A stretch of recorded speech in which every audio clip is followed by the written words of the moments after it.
افغان سرحد پر intelligence based operation اور فضائی کارروائیاں کی گئی۔ وفاقی وزیر اطلاعات عطا تارڑ کا اہم بیان سامنے آ گیا۔ کہا کہ سیکیورٹی فورسز کی کارروائیوں میں 29 خارجیوں کو جہنم واصل کر دیا گیا۔ کارروائیوں میں جماعت الحرار اور فتنہ الخوارج کے ٹھکانوں کو نشانہ بنایا گیا۔ انتہائی مطلوب خارجی کمانڈر خان فروش عرف زبال بھی ہلاک کر دیا گیا۔ بھارتی پراکسی جماعت الاحرار کے کمانڈر سمیت مزید 3 دہشت گرد بھی ہلاک کر دیے گئے۔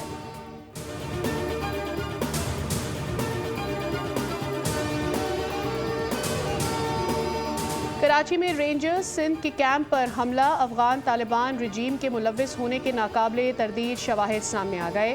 حملے میں ملوث گرفتار زخمی دہشت گرد کے ہوش شبہ انکشافات۔ اعترافی بیان میں کہا کہ وہ جماعت الاحرار کا کارندہ ہے، ساتھیوں سمیت جلال آباد سے پاکستان پہنچا۔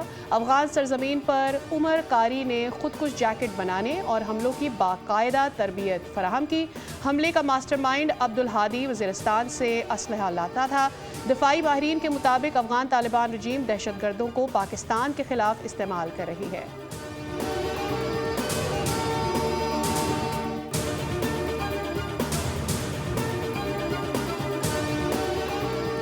اسرائیل کا جنوبی لبنان میں عسکری کارروائیاں جاری رکھنے کا اعلان۔ امریکہ اور ایران کا ایک دوسرے پر حملے روکنے پر اتفاق۔ واشنگٹن اور تہران کی منگل کو دوحہ میں اہم ملاقات ہوگی۔ امریکی میڈیا کے مطابق آبنائے ہرمز کے تنازع پر مذاکرات ہوں گے۔ امریکی فوج اور ایرانی پاسداران انقلاب کے درمیان ہاٹ لائن تاحال فعال نہیں۔ آبنائے ہرمز سے تجارتی جہازوں کی آزادانہ آمد و رفت جاری رہے گی۔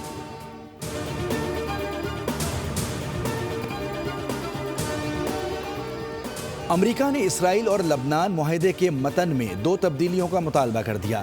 ایکزیوس کے مطابق امریکہ اسرائیل سے جنوبی لبنان سے فوجی انخلاء کا مطالبہ کیا ہے۔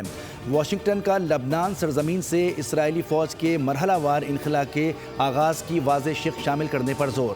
تمام فوجی کارروائیوں کا خاتمہ بھی لازمی شرط قرار دے دیا۔ امریکی حملے آبنائے ہرمز کی بحالی میں رکاوٹ، مفاہمتی یادداشت کو راستے سے ہٹنا نہیں چاہیے۔ ایرانی وزیر خارجہ عباس عراقچی کی عراق میں گفتگو، کہا کہ آبنائے ہرمز کی صورتحال پر کسی ایک فریق کو ذمہ دار نہیں ٹھہرایا جا سکتا۔ امریکہ کی ذمہ داری ہے کہ وہ اسرائیل کو معاہدے کی پاسداری پر آمادہ کرے۔ عراقی وزیر خارجہ فواد حسین کو ایران سے یکجہتی کا اظہار، کہا کہ خطے میں جنگ بندی کے باوجود کارروائیاں جاری ہیں، جنگ خطے کے لیے نقصان دہ ہے۔ دونوں رہنماؤں کا خطے میں امن کے لیے کوششوں کے عزم کا بھی اظہار۔ آبنائے ہرمز میں تجارتی جہاز پر حملے کے بعد خطے میں کشیدگی، امریکہ کی مسلسل دوسرے روز بھی ایران پر بمباری۔ سرک شہر اور قشم جزیرے میں دھماکے، امریکی سینٹ کام کی تصدیق، 10 فوجی اہداف تباہ کرنے کا دعویٰ۔ ٹرمپ کی بھی دھمکی، کہا کہ مزید تحمل ممکن نہیں، ضرورت پڑی تو پہلے سے سخت کارروائی ہوگی، ایسا نہ ہو کہ ایران کا وجود ہی باقی نہ رہے۔ امریکی حملوں پر ایران کا بھرپور جواب، کویت اور بحرین میں امریکی اڈوں کو نشانہ بنایا۔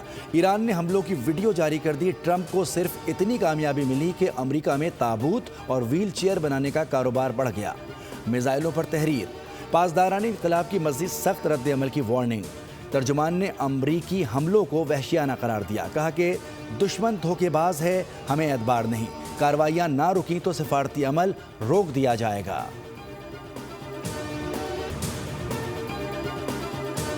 کویت کا ایران کے 2 بیلسٹک میزائل تباہ کرنے کا دعویٰ، کویت اور بحرین نے اقوام متحدہ کا ہنگامی اجلاس بلانے کا مطالبہ کر دیا۔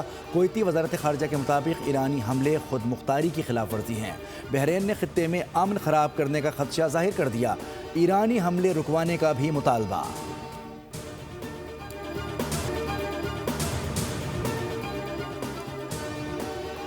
نائب وزیر اعظم اسحاق ڈار کا بحرین کے وزیر خارجہ ڈاکٹر عبداللطیف بن راشد سے ٹیلی فونک رابطہ۔ ترجمان دفتر خارجہ کے مطابق دونوں رہنماؤں کے درمیان اسلام آباد MOU پر دستخط کے بعد علاقائی صورتحال پر تبادلہ خیال۔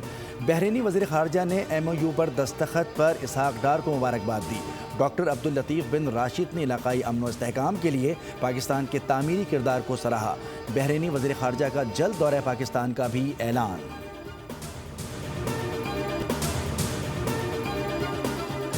اسپیکر ایرانی پارلیمنٹ باقر غالیباف کا لبنانی ہم منصب سے ٹیلی فونک رابطہ، لبنان میں جنگ بندی اور صہیونی سازشوں کے خاتمے پر زور۔ ایرانی میڈیا کے مطابق باقر غالیباف نے کہا کہ لبنان میں اسرائیلی جارحیت روکنے کے لیے پرعزم ہے۔ مذاکرات میں ایران امریکہ لبنان پر مشتمل خصوصی یونٹ بنانے کا فیصلہ۔ لبنانی اسپیکر نے واشنگٹن میں ہونے والے اسرائیل سے معاہدے کو سازش قرار دیا۔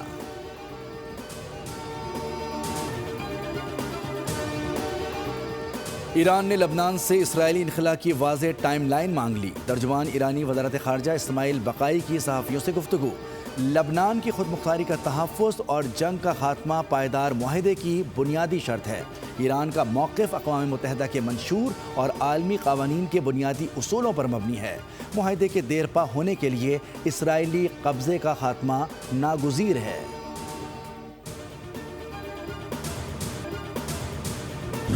سندھ سے نکلیں نا، پیار محبت کی دھرتی سے نکلیں، اور پنجاب میں تو کوشش کریں۔ پتہ نہیں کتنے لوگ پنجاب میں ابھی تک۔ آپ قائد اعظم محمد علی جناح رحمۃ اللہ علیہ نے سوچا تھا، دیکھا تھا، کیا یہ بجٹ اس حکومت کا بجٹ یا باقی دیگر صوبے کے، ہم اوبیسلی سندھ میں تو ہم سندھ کی بات کریں گے۔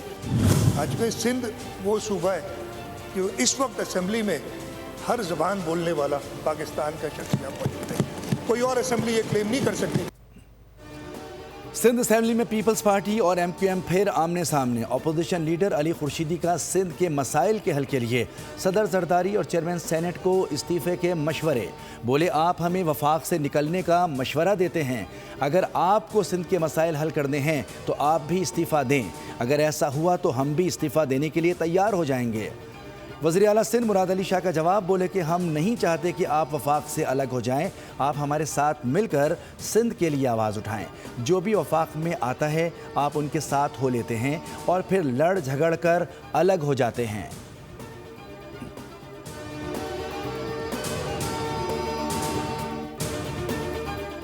آزاد کشمیر کے عام انتخابات، پیپلز پارٹی اور جے یو آئی نے انتخابی اتحاد قائم کر لیا۔ دونوں جماعتوں کے درمیان سیٹ ایڈجسٹمنٹ کا فارمولہ طے پا گیا۔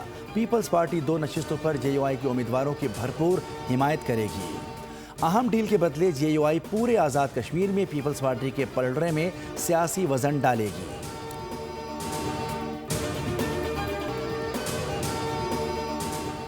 کشمیریوں نے ہر تحریک پاکستان کے پرچم تلے چلائی۔ آزاد کشمیر کے معاملے کو دانش مندی اور خوش اسلوبی سے حل کیا جائے۔ پاکستانی اور کشمیر کی ساری سیاسی قیادت فکر مند ہے۔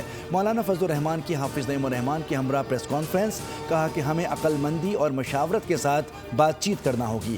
حافظ نعیم الرحمان بولے کہ عوامی مسائل پر بات ہوگی، پاکستان کے فریم ورک سے باہر کوئی بات نہیں ہو سکتی۔ تمام تر صورتحال سے بھارت خوش ہے، ہمیں سوچنا ہوگا۔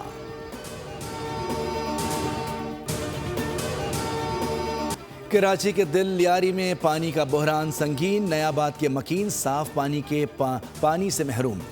گلیوں میں سیوریج کا پانی جمع ہونے سے شہریوں کی مشکلات بڑھ گئیں۔ بول نیوز کی ٹیم نے موقع پر پہنچ کر صورتحال کا جائزہ لیا۔ سندھ حکومت نے پانی کے بحران کو پورے کراچی کا مسئلہ قرار دے دیا۔ ماہرین نے آلودہ پانی سے خطرناک بیماریوں کے پھیلاؤ سے خبردار کر دیا۔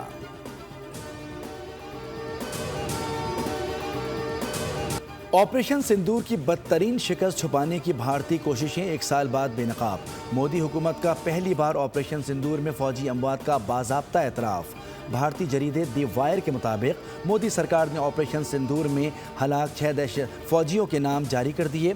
بھارتی اپوزیشن اور عوام نے سوالات اٹھا دیے۔ ماہرین کے مطابق سیاسی ساکھ بچانے کے لیے مودی نے 13 ماہ تک جھوٹ بولا۔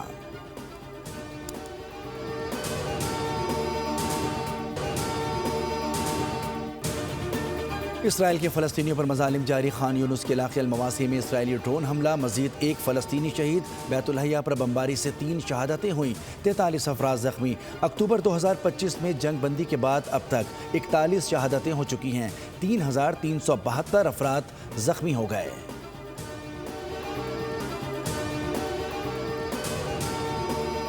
فرانس میں تربیتی طیارہ گر کر تباہ، 11 افراد ہلاک۔ واقعہ ناسی شہر میں پیش آیا۔ ہلاک ہونے والوں میں 5 طلبہ اور عملے کے 5 ارکان بھی شامل۔ فرانسیسی حکام کے مطابق طیارہ پرواز بھرنے کے چند ہی لمحوں بعد حادثے کا شکار ہو گیا۔ حادثے کی تحقیقات جاری۔ آئرلینڈ نے 2 T20 میچز کی سیریز میں بھارت کو 2-0 سے وائٹ واش کر دیا. تلک ورما کی 55 رنز کی اننگ بھارت کو شکست سے نہ بچا سکی. دوسرے T20 میں بھارت کو 1 رن سے شکست. 154 رنز کے ہدف کے تعاقب میں بھارتی ٹیم 20 اوورز میں 153 رنز بنا سکی. جائے مونڈرا 32 رنز اور 3 وکٹوں کے ساتھ پلیئر آف دی میچ قرار. شاندار آل راؤنڈر کارکردگی پر پلیئر آف دی سیریز بھی منتخب.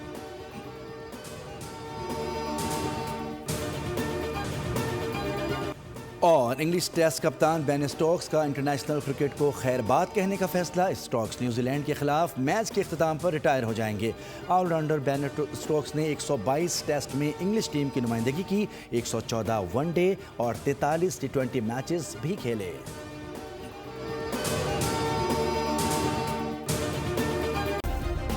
سبسکرائب کریں اور بیل دبائیں تاکہ کوئی خبر رہ نہ جائے.